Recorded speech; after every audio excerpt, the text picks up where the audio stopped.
What if everything you need to overcome fear is already within you, waiting to be awakened by 3 simple words? Saint Teresa of Avila, the mystic who endured nights of terror and awoke to light, discovered a secret that modern science is only now beginning to confirm. There are words that have the power to reprogram the soul, to untie the knots of anxiety, to open doors locked by fear. It's not magic, it's the ancient wisdom of one who knew God and the intimacy of her inner castle. Have you ever felt trapped in your own mind? That worry steals your sleep, that anguish paralyzes your steps, that the future seems like a constant threat. Teresa felt that way too. She experienced suffocating anxiety, imprisoning panic, and a darkness that makes you doubt even your own faith. But she found a way out, and that way doesn't require superhuman strength, only the courage to trust in something greater than yourself. In this video, you will delve into the secret dwellings of the human heart, guided by the greatest master of inner life the world has ever known. You will discover the 3 words Teresa repeated in moments of greatest despair, and how these words can transform your mind, calm your nervous system, and restore the peace you thought you had lost forever. But be warned, this journey requires something from you, not just watching, but deciding that today is the day fear stops controlling your life. Are you ready to discover the secret that freed Teresa and that can free you too? Then take a deep breath, open your heart, and let this message touch the deepest part of your soul. And if this word resonates with you, share it in the comments. Nothing disturbs me, only God suffices. Declare your faith, because it is in the declaration that transformation begins. The 3 words that unbind fear. Teresa's inner formula for trust in God. There are words that the soul recognizes even before the mind understands them. Saint Teresa discovered that certain expressions have the power to untie the knots of fear, not by magic, but because they touch the deepest truth of being. When the heart repeats, "Let nothing disturb you," something within calms down, not because the danger disappears, but because the presence of God becomes more real than any threat. It is as if the soul finally remembers that it was never alone. Teresa knew that fear feeds on forgetfulness. We forget that we are loved, that we are protected, that there is an eternal refuge within us. When she whispered, "Only God suffices," she wasn't denying the world's pain. She was anchoring her soul in something greater than any storm. These words act as keys that open inner doors locked by anxiety. They don't eliminate the challenges, but they transform the way we inhabit them. The practice is simple. When you feel fear rising like a wave, take a deep breath and slowly repeat these words. Let them descend from your thoughts to your heart, from your heart to your whole body. Teresa teaches us that trust is not the absence of fear, but the daily decision to surrender to God, what we cannot carry alone. And when we do this, something mysterious happens. Fear loses its power, and peace finds its way. Fear in the first mansion. How Teresa interprets the soul's initial resistance to God. The first dwelling place of the inner castle is a place of walls and shadows. Teresa observed that the soul, even desiring God, hesitates at the entrance, not for lack of faith, but for a visceral fear of looking inward. It is the fear of finding unhealed wounds, flaws we prefer to hide, truths about ourselves that we have avoided for years.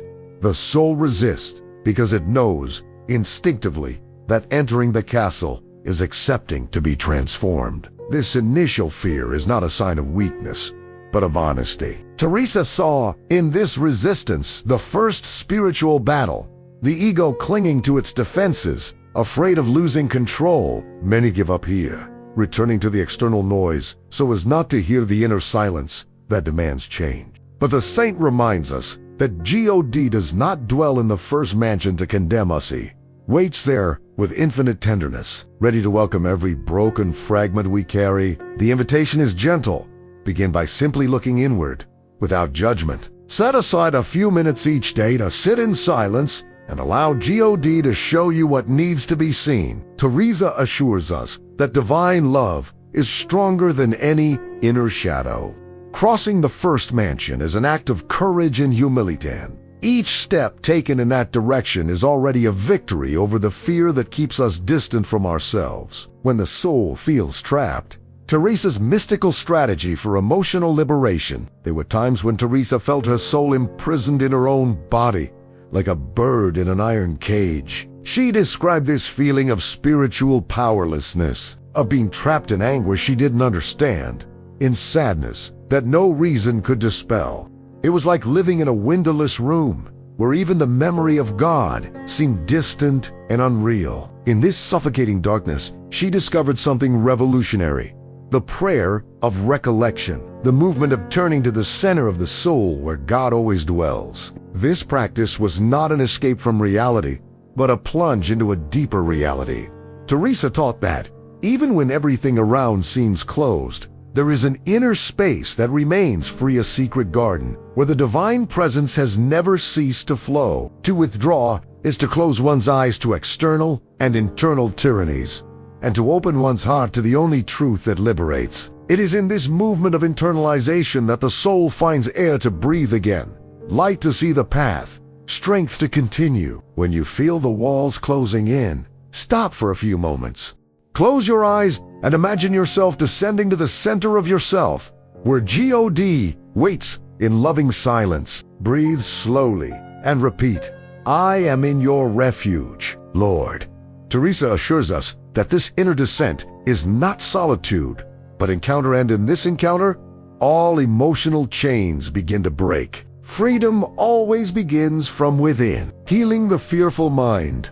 Teresa's path through inner darkness. Teresa experienced anxiety in her body and mind. She suffered illnesses that doctors couldn't understand, crises that left her prostrate, endless nights of inner turmoil. Her heart raced, her thoughts spun in circles, and peace seemed like a distant land she would never visit again. But it was precisely by weathering these storms that she discovered the path to healing, not by eliminating suffering, but by transforming her relationship with it through the presence of God.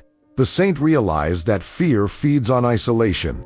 The more the soul closes itself off in its own worries, the more terror grows and dominates. Teresa teaches us that the way out is not to fight against dark thoughts with our own strength, but to make room for divine light to enter and illuminate every dark corner. She prayed, even when praying seemed impossible.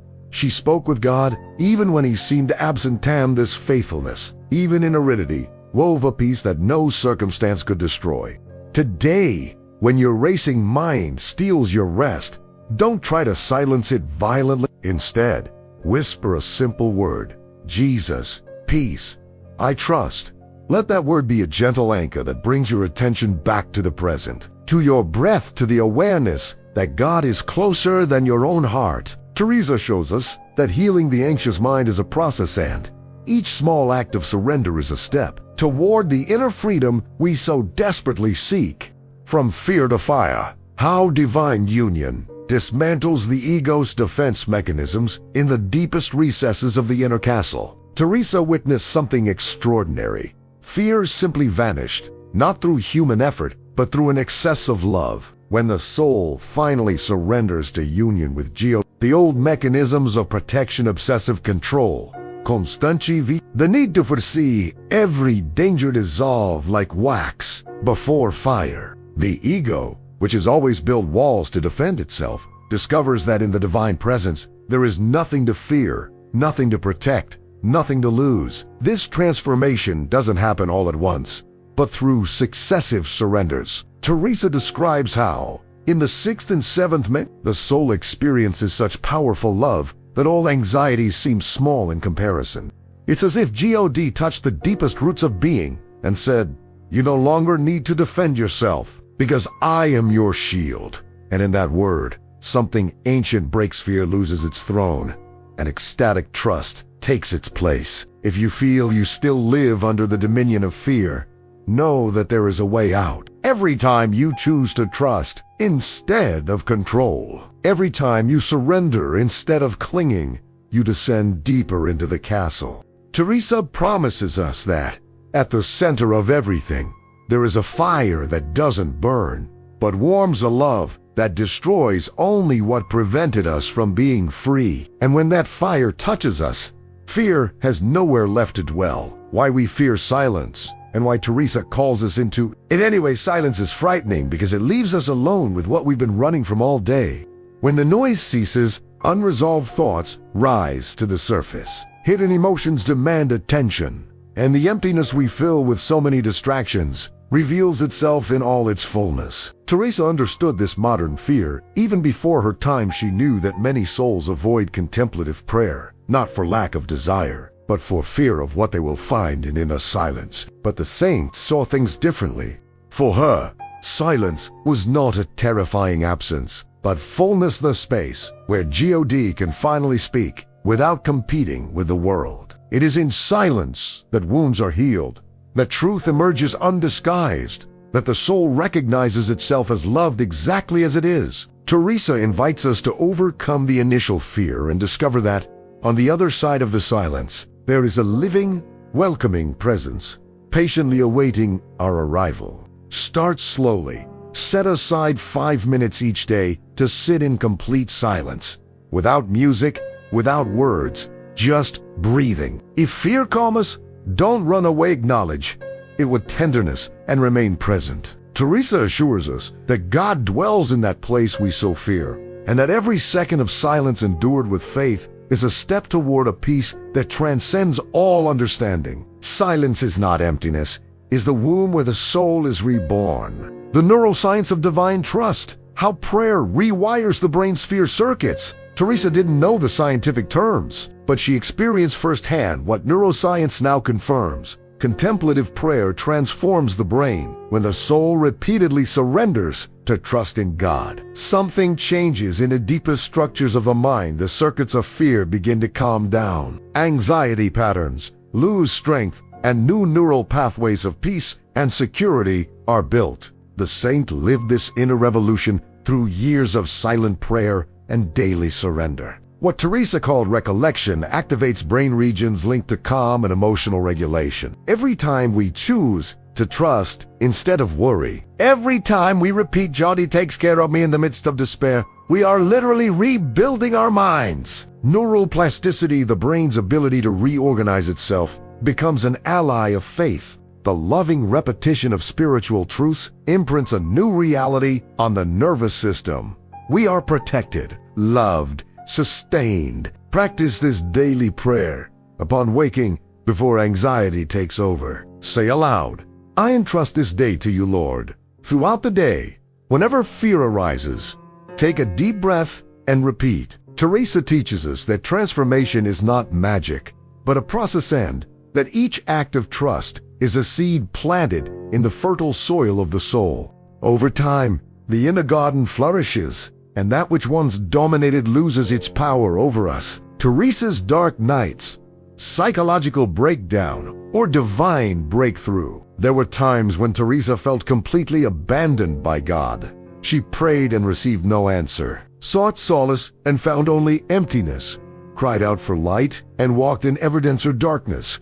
These were dark nights of the soul where everything seemed to crumble. Faith wavered, identity fragmented, and even the meaning of her mission seemed like an illusion. To an outside observer, it might seem like a psychological collapse, but Teresa knew that something greater was happening. These experiences were not destruction, but profound purification. God allowed the old structures to fall, the fabricated certainties, the false securities, the self-image that needed to be undone so that something true could be born. It was as if the soul needed to die to its own constructions and be reborn in the identity that God had always seen in it. Teresa went through these nights with tremendous courage, trusting even when she didn't feel it, believing even when everything denied her. If you are going through your own dark night, know that you are not lost. The despair you feel may be God making room within you for a greater presence. Teresa teaches us not to flee from the darkness, but to remain in it with faith, even if it is a faith the size of a mustard seed. Dawn always comes, and when it does, you will discover that you are no longer the same person who entered the night. Something within you will have died, and something infinitely greater will have been born. Nada ci tubi. Teresa's inner mantra, for emotional stability. These two words carry the weight of a lifetime dedicated to God. Let nothing disturb you is not just a poetic verse, it is the ripe fruit of Teresa's experience, the synthesis of all the inner battles she won through trust. When the soul repeats these words with sincerity, something profound stirs. Emotional turmoil finds an anchor point. Chaotic thoughts find a center of gravity, and the restless heart remembers that there is a peace that no circumstance can steal. Teresa knew that the human mind dizzily clings to turmoil. We worry about the future, ruminate on the past, dramatize possibilities that'll never happen. This mantra acts as a gentle brake on this downward spiral. It doesn't deny the difficulties, but repositions the soul in relation to them. Let nothing disturb you means, even if everything around you is in motion, there is a place within you where God dwells in eternal stillness. And it is from this place that you can face any storm without being destroyed by it. Try this exercise. When you feel anxiety rising, place your hand on your heart and slowly repeat, word by word, let nothing disturb ... you. Let each syllable sink like an anchor to the depths of your soul. Breathe between the words. Feel how they create inner space, how they dispel fear and invite the presence of God. Teresa bequeathed us this mantra, not as a magic formula, but as a tested pass and dead. Whoever walks it with faith will discover that emotional stability does not come from controlling life, but from trusting in the one who sustains it. The gentle war against fear. How Teresa teaches the soul to fight without violence. Teresa waged a war against fear throughout her life, but it was a war unlike any other. She did not fight with brute force, nor did she try to eliminate fear through iron will or denial. Her strategy was paradoxical: to win through surrender, to conquer through humility, to triumph through love. She learned that fear is not defeated with inner violence, but with the gentleness of one who trusts that God is greater than any threat. This spiritual pedagogy contradicts all our instincts. When fear arises, we want to fight, resist, forcefully expel it. But Teresa shows us another way to welcome fear with tenderness, to acknowledge it without identifying with it, and then to surrender it into God's hands as a child surrenders its nightmares to its father. It is a gentle struggle where each act of trust is a silent victory. There are no battle cries, only whispers of surrender, and in those whispers, fear loses ground. When fear comes, don't force yourself to be strong. Instead, say simply, Lord, I am afraid, but I trust in you. Repeat this as many times as necessary. Teresa teaches us that courage is not the absence of fear, but the decision to love more than one fears. And in this daily, gentle, and persistent choice, the soul wins the most important war, not the war against external enemies, but the inner war that kept us prisoners of ourselves. And now, what will you do with everything you've heard? Teresa didn't write down her experiences to keep them stored away in dusty books. She shared them so that you, today, at this very moment, could find your way back home. To the inner home where God awaits, where fear has no power, where peace flows like living water. The question isn't whether you can live free from anxiety. Teresa has already proven that it's possible. The question is, are you willing to take the first steps? Start today. Choose one of the practices Teresa taught us. Repeat, let nothing disturb you upon waking. Set aside 5 minutes of silence to descend into your inner castle. Surrender your fears to God before sleeping. Don't wait to feel ready. Don't wait for the fear to disappear. First begin where you are, with the faith you have. Teresa assures us that God doesn't demand perfection, only availability. And each small act of trust is a seed planted in the garden of the soul. Answer honestly, what fear is holding you back the most right now? Fear of the future, of loneliness, of failure, of abandonment? Acknowledge it, name it, and then place it in God's hands with these words. Lord, I trust in you more than I fear this fear. Do this now, aloud if possible. And if this message touched your heart, if you felt that Teresa spoke directly to you through the centuries, subscribe to this channel to continue this journey of inner liberation. Activate the bell so you don't miss any teachings. And leave your prayer, your testimony, your decision to live and trust in the comment, because together, united by faith, we are stronger than any fear. May God bless you, keep you under His wings, and guide you step by step to the center of the castle where He awaits you. The peace you seek is not far away, it is within. And Teresa shows you the way. Go in peace. Beloved son, go in peace. Dear daughter, and remember, let nothing disturb you. Let nothing frighten you. God alone suffices.